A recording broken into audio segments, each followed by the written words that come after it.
अस्सलाम वालेकुम। आज हम बात करेंगे मैं के 15 एपिसोड के बारे में। तो वीडियो शुरू करने से पहले हमारे चैनल को सब्सक्राइब कर लीजिए अगर अभी तक आपने नहीं किया, ताकि हमारी हर न्यू वीडियो आप तक पहुंच सके। यहाँ पर जैसे ही आमिर की तबीयत ख़राब होने लग जाती है कि इतनी देर में आयरा और उसकी भाभी दोनों देख रहे होते हैं कि उसकी तबीयत बहुत ख़राब हो गया। आयरा फ़ौरन बाहर जाती है और जाकर साथ वाले को कहती है कि आमिर भाई की तबीयत बहुत ख़राब है, प्लीज़ आप हमारी हेल्प कर दें।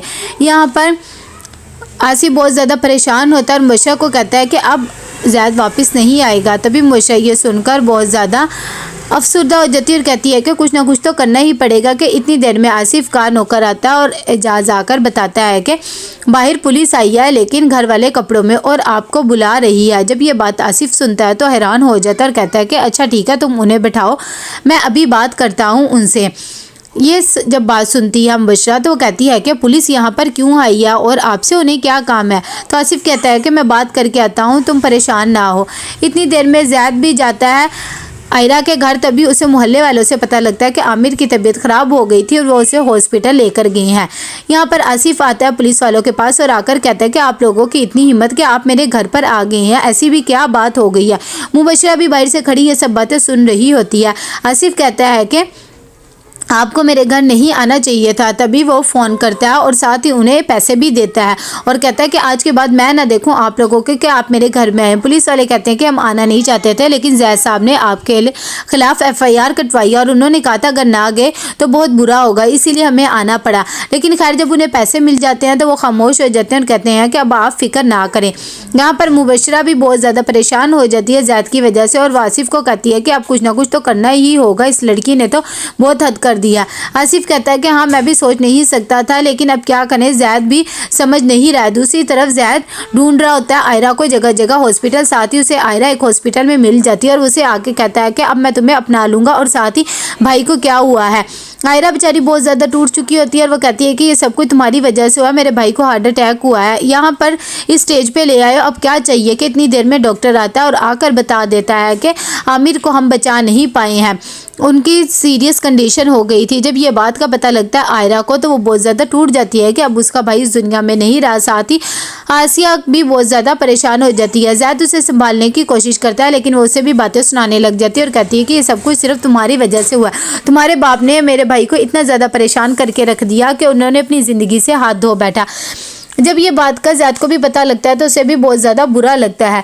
दूसरी तरफ आसिया को वो सब लम्हात याद आ रहे होते हैं जो उन पे गुजरी होती है।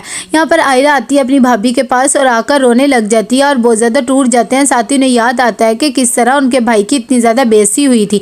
जब वो काउंटर पे जाती है और जाकर बिल वगैरह के बारे में पूछती है तो उसके पास तो पैसे भी नहीं होते। बहुत ज़्यादा परेशान हो जाती है और कहती है मैं अभी आपकी मदद करती हूँ। आसिया भी यहाँ पर टूट जाती है कि मैं क्या कर सकती हूँ। इतनी देर में ज़ैद आता है और वो सब अरेंजमेंट कर देता है और साथ ही आयरा को कहता है कि चलो घर। आयरा पहले मना करती है, लेकिन ज़ैद उसे समझाता है और कहता है कि मैयत को तो घर लेके जाना है ना, प्लीज़ अभी तुम गुस्सा ना करो, और उसे घर ले जाता है। यहाँ पर जैसे ही वो घर आता है तो ज़ैद के कपड़े वगैरह निकाल के मुबशरा तैयार हो जाती है और कहती है कि हमारी मीटिंग है। ज़ैद कहता है कि तुमने सोच भी कैसे लिया कि मैं तुम्हारे दिए हुए कपड़े पहनूंगा और तुम अपनी हद में रहा करो, और वैसे भी मुझे ये सब चीज़ें पसंद नहीं है, ना ही तुम्हारा पागलपन। इतनी देर में मुबशरा कहती है कि अभी तुमने मेरा पागलपन देखा ही कहाँ है। साथ ही वो वहाँ से चला जाता है। मुबशरा भी बहुत ज़्यादा परेशान हो जाती है क्योंकि ज़ैद घर नहीं आया होता। तभी वो आसिफ को आके कहती है कि जब हमें पता है कि वो कहाँ तो हमें उसे लेके आना चाहिए। आसिफ कहता है कि खैर मैं तो वहाँ पर जाना नहीं चाहता, लेकिन तुम चली जाना, अंदर जाके ले आना। यहाँ पर वो उसे आयरा के घर ले आता है और आसिफ कहता है कि तुम उसे अंदर से बुला लो, मैं यहाँ बाहर ही खड़ा रहूँगा। जब मुबशरा ये बात सुनती है तो कहती है कि मैं कैसे जा सकती हूँ। खैर वो कहती है कि अच्छा ठीक है, आप यहीं रुके, मैं चली जाती हूँ। आसिफ कहता है कि ठीक है, तुम्हारा मैं वेट करता हूँ। इतनी देर में वो मोहल्ले वालों से पूछकर आयरा के घर जाती है कि वहाँ पर ज़ैद भी आ जाता है और उसे बता देता है कि आयरा का भाई इस दुनिया में नहीं रहा है और ये सब कुछ तुम्हारी वजह से हुआ है और पापा की वजह से। मुबशरा भी हैरान हो जाती है और कहता है कि यहाँ से चुपचाप चली जाओ, मैयत के घर में कोई भी मैं तमाशा नहीं लगाना चाहता, वरना मेरे से बुरा कुछ भी नहीं होगा। जब मुबशरा ये बात सुनती है तो खामोशी से वहाँ से आ जाती है। जब आसिफ को आके बताती है कि आमिर नहीं रहा और ज़ैद इस वक्त बहुत ज़्यादा गुस्से में है, मेरे ख्याल से अब हमें यहाँ से चले ही जाना चाहिए। आसिफ तो कहता है कि मैं उसे ले आता हूँ, लेकिन फिर भी मुबशरा उसे रोकती है और कहती है कि खामखा आपसे भी बदतमीज़ी करेगा, क्योंकि अभी वो बहुत ज़्यादा परेशान है, उसका भाई फोत हो गया तो वो भी चुप हो जाता है। यहाँ पर मैयत को लेकर आ रही होती है आयरा और उसकी भाभी, और वो बहुत ज़्यादा टूट चुके होते हैं। दूसरी तरफ जैसे ही घर में जनाजा आ जाता है तो आयरा अपने आप को संभाल नहीं पाती। उसे ऐसा लगता है कि उसके भाई की मौत उसी की वजह से हुआ। इतनी देर में ज़ैद आके मैयत को उठा के ले जाते हैं। तभी आयरा अपनी भाभी को भी संभालती है और ख़ुद भी बहुत ज़्यादा रो रही होती है। जब मैयत को दफना के आ जाते हैं तो ज़ैद खाना लेकर आता है कि अंदर मेहमानों को दे देना और सब लोग खा लेना। आयरा कहती है कि कौन से मेहमान, यहाँ पर तो कोई भी नहीं है, वैसे भी मैं इतनी बदकिरदार लड़की हूँ, कौन हमारे घर पे आएगा, सब चले गए हैं, तुम्हें ये सब चीज़ें करने की ज़रूरत नहीं है। ज़ैद जब ये बातें सुनता है तो उसे बहुत ज़्यादा गिल्टी फील होता है। आयरा उसे अपने घर से भी निकाल देती है और कहती है कि यहाँ से चले जाओ।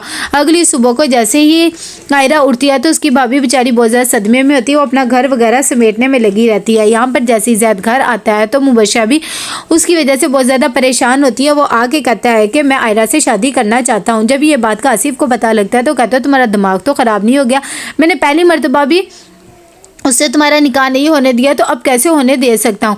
ज़ैद कहता है कि कुछ भी हो जाए मैंने उससे निकाह लाजमी करना है, चाहे जो मर्जी हो जाए। आसिफ कहता है कि ठीक है, अगर करना है तो करो, लेकिन फिर मेरी सारा कुछ यहाँ पर ही छोड़ के जाना है। ये जो तुम लग्जरी ज़िंदगी गुजारे ये सिर्फ और सिर्फ मेरी बदौलत से गुजारे।